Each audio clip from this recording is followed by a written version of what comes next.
നമസ്കാരം, ഞാൻ വിജയാംബിക.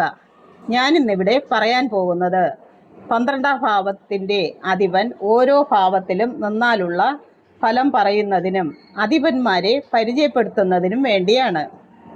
12ാം ഭാവം എന്നാൽ ചിലവ് സ്ഥാനമാണ്. 12ാം ഭാവം കൊണ്ട് ചിന്തിക്കേണ്ട കാര്യങ്ങൾ: ചിലവ്, തടസ്സങ്ങൾ, ശത്രുത, മരണം, മോക്ഷം, നരകം, വേദചിന്ത, പാദം, ശിക്ഷ, ഇടത് കണ്ണ്, ഭാര്യാനഷ്ടം, വിവാഹനിമിത്തം നഷ്ടം, ജയിൽവാസം, ഉറങ്ങാനുള്ള സൗകര്യങ്ങൾ, രഹസ്യ അന്വേഷണങ്ങൾ, ജോലിയിൽ നിന്നും പിരിച്ചുവിടൽ, വേദനയിൽ നിന്നും മുക്തി, ശത്രുവിൻ്റെ ജയിൽവാസം, സ്വന്തം നാടിനേക്കാളും അന്യനാടുകളിൽ ഉപജീവനം. ഇതാണ് ഓരോ രാശിയുടെയും അധിപന്മാർ. വ്യാഴത്തിന് 2 വീടുകളുണ്ട്, ധനുവും മീനവും. ശനിക്കും 2 വീടുകളുണ്ട്, മകരവും കുംഭവും. ചൊവ്വയ്ക്ക് 2 വീടുകളുണ്ട്, മേടവും വൃശ്ചികവും. ശുക്രനും 2 വീടുകളുണ്ട്, ഇടവവും തുലാമും. ബുധനും 2 വീടുകളുണ്ട്, മിഥുനവും കന്നിയും. ചന്ദ്രന് 1 വീട്, കർക്കിടകം. സൂര്യന് 1 വീട്, ചിങ്ങം. ഇവിടെ നിൽക്കുന്നവരെ ഓരോ രാശിയുടെയും അധിപന്മാർ എന്നാണ് ജ്യോതിഷത്തിൽ പറയുന്നത്. ആദ്യമായി നമുക്ക് ലഗ്നം ഇവിടെ ഇടാം. അപ്പോൾ 12ാം ഭാവാധിപൻ ശനി. 12ാം ഭാവാധിപൻ ലഗ്നത്തിൽ നിന്നാലുള്ള ഫലം പറയാം. 12ാം ഭാവാധിപൻ ലഗ്നത്തിൽ നിൽക്കുന്ന ജാതകന് വിരഹദുഃഖം അനുഭവിക്കും. ഭാര്യ വേർപെട്ട് ജീവിക്കാൻ ഇടവരും. എപ്പോഴും അല്ല കേട്ടോ, ഇടയ്ക്കിടെ. ധനവും വിദ്യയും കുറയും. വിദ്യാഭ്യാസം പൂർത്തിയാകുകയില്ല. അടുത്തതായി 12ാം ഭാവാധിപൻ 2ാം ഭാവത്തിൽ നിന്നാലുള്ള ഫലം പറയാം. 12ാം ഭാവാധിപൻ 2ാം ഭാവത്തിൽ നിൽക്കുന്ന ജാതകൻ ഗുണവാനായിരിക്കും. അതായത് നല്ല സ്വഭാവം ഉണ്ടായിരിക്കും.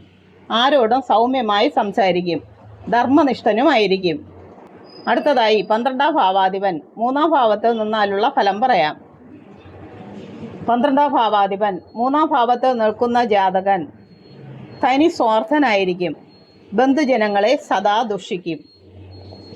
അടുത്തതായി 12ാം ഭാവാധിപൻ 4ാം ഭാവത്തിൽ നിന്നാലുള്ള ഫലം പറയാം. 12ാം ഭാവാധിപൻ 4ാം ഭാവത്തിൽ നിൽക്കുന്ന ജാതകൻ മാതാവിനെ കുറ്റം പറയുന്നവനായിരിക്കും.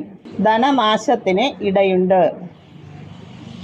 അടുത്തതായി 12ാം ഭാവാധിപൻ 5ാം ഭാവത്തിൽ നിൽക്കുന്നതിൻ്റെ ഫലം പറയാം.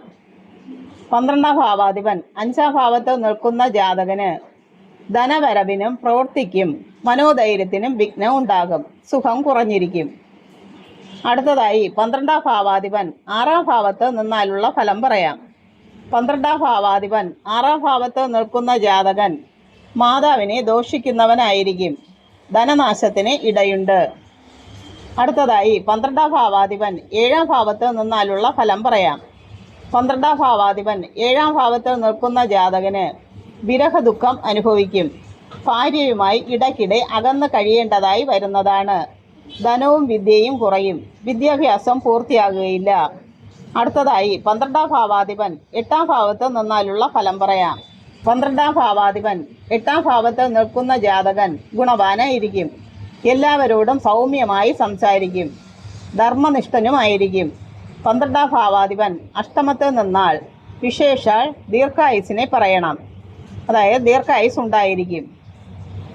അടുത്തതായി 12ാം ഭാവാധിപൻ 9ാം ഭാവത്തിൽ നിന്നാലുള്ള ഫലം പറയാം. 12ാം ഭാവാധിപൻ 9ാം ഭാവത്തിൽ നിൽക്കുന്ന ജാതകൻ തനി സ്വാർത്ഥനായിരിക്കും. ബന്ധുജനങ്ങളെ ദുഷിക്കും. 12ാം ഭാവാധിപൻ 10ാം ഭാവത്തിൽ നിന്നാലുള്ള ഫലം പറയാം. 12ാം ഭാവാധിപൻ 10ാം ഭാവത്തിൽ നിൽക്കുന്ന ജാതകൻ ധനവരവിനും പ്രവൃത്തിക്കും മനോധൈര്യത്തിനും വിഘ്നം ഉണ്ടാകും. സുഖം കുറഞ്ഞിരിക്കും. അടുത്തതായി 12ാം ഭാവാധിപൻ 11ാം ഭാവത്തിൽ നിന്നാലുള്ള ഫലം പറയാം. 12ാം ഭാവാധിപൻ 11ാം ഭാവത്തിൽ നിൽക്കുന്ന ജാതകന് ധനം ഉണ്ടാകുന്നതിനും തടസ്സം. ഏത് കാര്യം ചെയ്യുന്നതിനും തടസ്സം. മനസ്സിൻ്റെ ധൈര്യത്തിനും തടസ്സം ഉണ്ടാകും. സുഖം കുറവായിരിക്കും.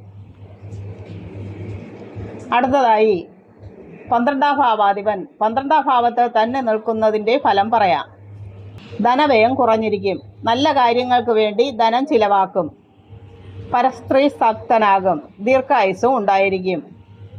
ഞാൻ ഈ പറഞ്ഞ 12 വീഡിയോകളിലും ഗ്രഹങ്ങളുടെ ബലാബലങ്ങളും സ്ഥാനബലങ്ങളും ശത്രുമിത്രസ്ഥിതികളും അംശകസ്ഥിതികളും പാപശുഭന്മാരുടെ വീക്ഷണങ്ങളും നോക്കി വേണം പൂർണ്ണവിധി കൽപ്പിക്കാൻ.